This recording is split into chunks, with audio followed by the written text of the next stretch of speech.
Magandang ang boses ng damdamin, tulong at kalingap ang laging unahin. At ano, parang nandito ka, wala ka dun sa layo nito.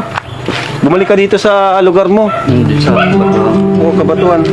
wala, Tambay ka? nagpapapahinga, nagpapalipas ng issue kasi medyo nakaka-stress yung yung nabalita na issue gawa dun sa bubong nila Beyonce. Pero dapat kung tutusin, wala naman na tayong kasalanan dun kasi unang-una, ang daming bagyong dumaan. Tapos nitong huli, signal number 5 yun. Yung ganong kataas na bubong, normal na talaga may masisira dun. Hindi naman natin nasa yung... Ibig sabihin yung bubong na yon sa Bagyo yun? Sa bagyo yun.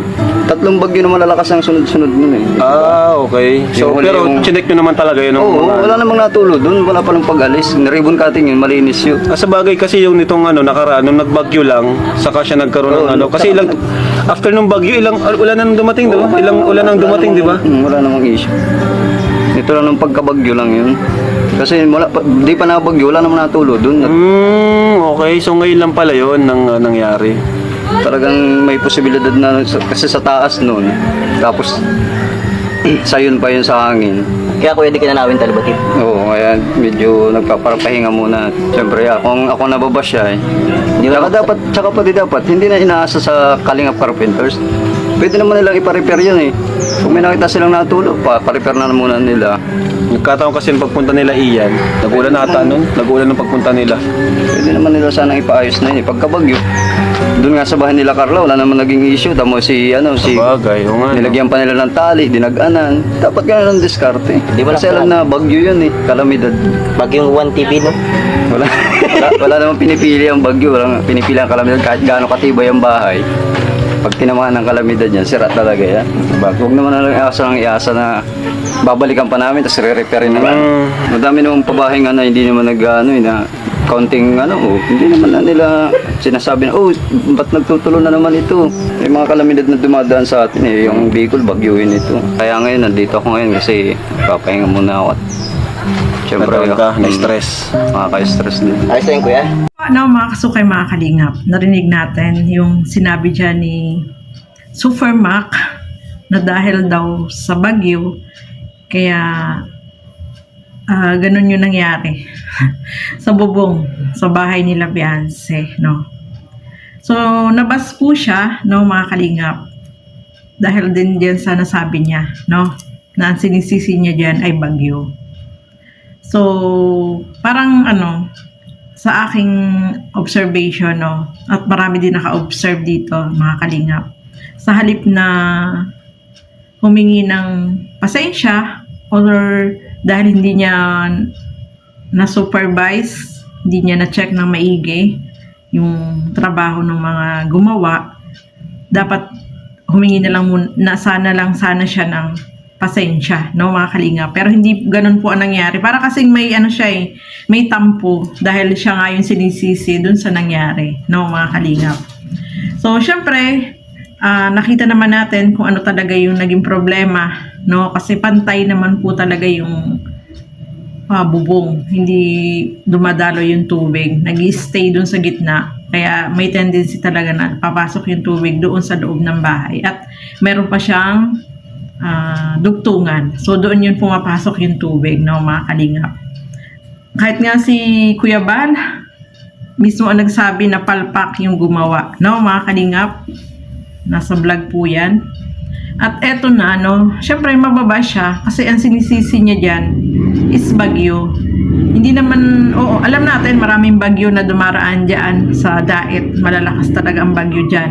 Pero, nakita naman po ng lahat, no? At sa video na wala namang natuklap na kahit doon sa bubong.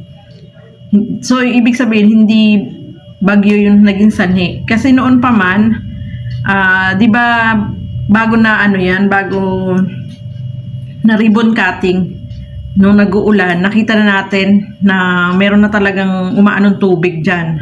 So, ginawan siguro nila ng paraan kung ano yung nilagay nila doon para yung tubig ay hindi wala, no? Pero, syempre, sa tagal-tagal, no? Kasi umabot siya ng 1 year no mga kalingap, doon na talaga nakita yung problema na talagang yung tubig ay dumadaloy doon sa Kesame, no? Kahit nga doon sa kwarto ng kapatid ni Beyonce. So kahit nga doon sa bubong ng kwarto nila Beyonce, nung kapatid ni Beyonce ay nilagyan ng tukod kasi pumapasok din yung tubig po doon, no mga kalingap. So, ang sinisisi ni Supermac ay bagyo. Ang dahilan naman ay pantay yung bubong, hindi dumadaloy, no mga kalingap. So, sa halip na sana is mag-sorry siya, ay hindi yun ang rinig natin sa kanya. Kaya, nabas po siya, no mga kalingap. Pero wag na po nating ibas, no? At alam natin talagang naapektuhan po siya. Kasi sabi niya, naglaylo muna siya dyan, kaya umuwi siya dyan sa lugar nila, ay sobra na yung yung pambaba sa kanya, na-stress na din siya kasi syempre nababasa din yung mga comment, no mga kalingap. So talagang maapektuhan ka talaga, no. So ang pakiusap lang ni Kuya Bal is wag na po nating ibas. Nandiyan na yan at nasoluksyonan na. So maging aral na lang, no mga kalingap, maging lesson na dito kay Supermac etong nangyari. Kasi para mas ma-improve pa niya yung mga gagawin pa bahay dito sa Kalingap. Kasi syempre, apektado din dyan Kalingap, no? Mga Kalingap. So, maging aral na to na next time kapag gumawa ng pabahay muli, yung bubong, siguraduhin na talagang siya, yung maayos at tama yung pagkagawa. At di ba nakita naman natin doon sa vlog ni Kuya Bal, yung mga debris, yung mga semento, mga bato na nandoon sa may Kesame, nandoon yung mga bato, mga buhangin, yung pinag-anuhan ng semento ay nandoon. Hindi man lang tinanggal, hindi man lang nilinis, hinayaan lang na bumagsak doon.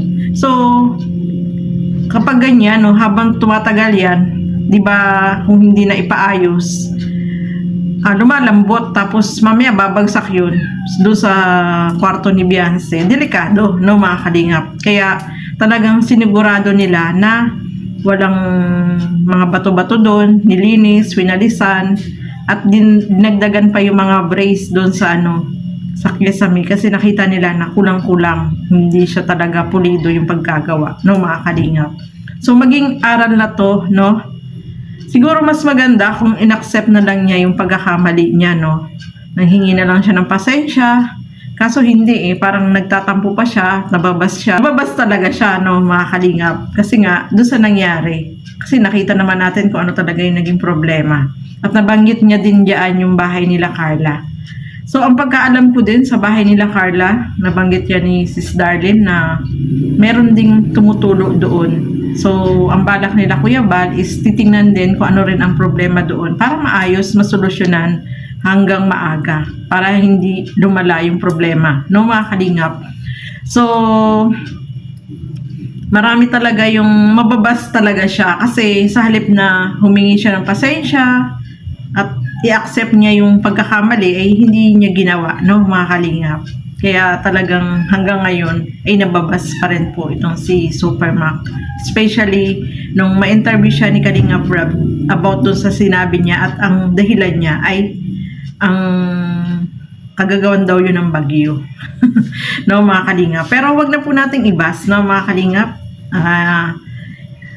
Ito naman ay siguro ay magiging aral na sa kanya na next time ay hindi na mauulit itong mga ganitong pangyayari, no mga kalingap. So ayan po, no, maraming salamat po sa inyong walang sawang panonood at pagsuporta dito sa aking mga ginagawang reaction video. Syempre supportahan po natin Bal Santos Matubang, Kalingap Rob Matubang Vlog, Kalingap Tahanan, ang inyong lingkod Gandang Emmy.